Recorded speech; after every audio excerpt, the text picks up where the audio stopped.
రాష్ట్రపతి ఎన్నికల్లో అభద్రతా భావంతోనే జస్టిస్ సుదర్శన్ రెడ్డిపై కేంద్ర మంత్రి హోంమంత్రి అమిత్ షా ప్రకటన చేస్తున్నారని కాంగ్రెస్ ఎంపీ మల్లు రవి ఆరోపించారు. ఛత్తీస్గఢ్లో గిరిజనులను చంపుకునేలా చేయొద్దని సుప్రీంకోర్టు తీర్పు ఇచ్చిందని గుర్తు చేశారు. ఇక నక్సలైట్లకు మద్దతుగా సుప్రీంకోర్టు తీర్పు ఇచ్చారనేది రాజ్యాంగ విరుద్ధమని మండిపడ్డారు.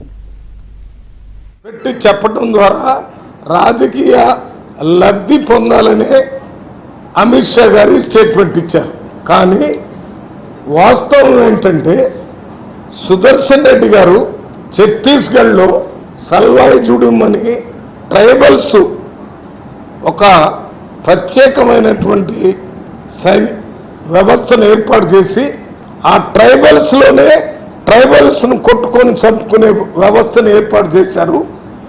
ఇది రాజ్యాంగం ప్రకారం ప్రజాస్వామ్యంలో చేయడానికి వీల్లేదని ఆ రోజు సుప్రీంకోర్టు జడ్జిగా ఉన్నటువంటి సుదర్శన్ రెడ్డి గారు జడ్జిమెంట్ ఇచ్చారు.